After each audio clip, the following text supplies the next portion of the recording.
Today I'm going to be talking about the different ways of resynthesizing ATP in the body.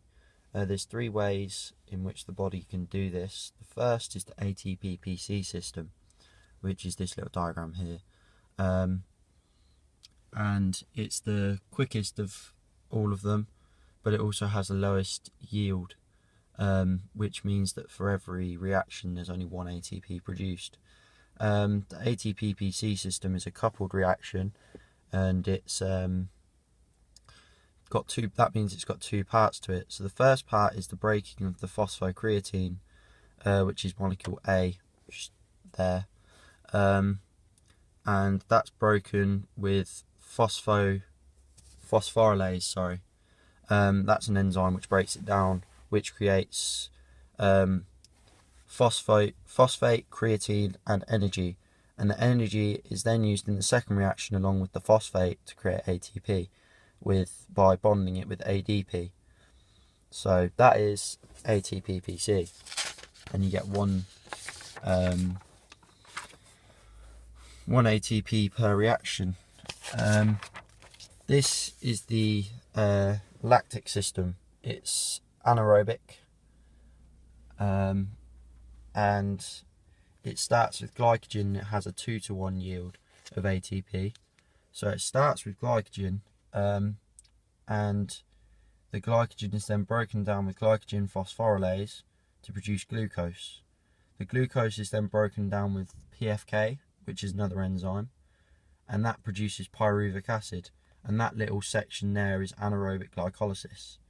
That then creates 2 ATP, but we're not done there because we've got the ATP, but that carries on. And if there's no oxygen, then the pyruvic acid is then broken down by lactate dehydrogenase to create lactic acid, and that's what builds up in your muscles and causes pain receptors to react with the acid in the muscles. So that is anaerobic. No, it can be anaerobic, and it can also be aerobic.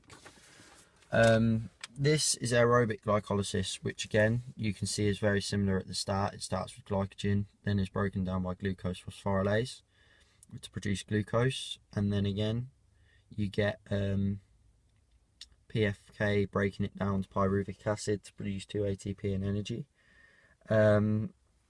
But then the difference is with aerobic glycolysis is the pyruvic acid and coenzyme A bond together to produce acetyl-CoA, which then takes you on to stage 2 of aerobic glycolysis, which is the Krebs cycle.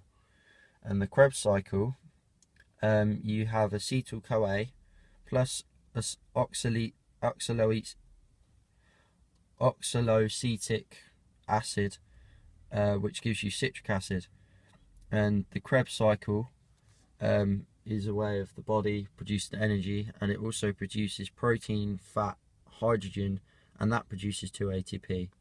And the oxaloacetic acid is then redistributed from here to here so that it can be reused here and the cycle can repeat. And that hydrogen down here is then used in the final stage, which is electron transport chains, or ETCs. So the hydrogen bonds with NADs and FADs, which then forms NADH and FADH, and the NADH and FADH go into the mitochondria and lose the hydrogen ions. They lose an electron as well, which causes the hydrogen. It causes the mitochondria to produce H2O and 34 ATP. So the total energy yield for this total one, which is 3 stages long, is 38 ATP for one reaction. But it needs a long period of time, so over 3 minutes of exercise before it comes in, but it doesn't work straight after that all the time. So that's ATP resynthesis.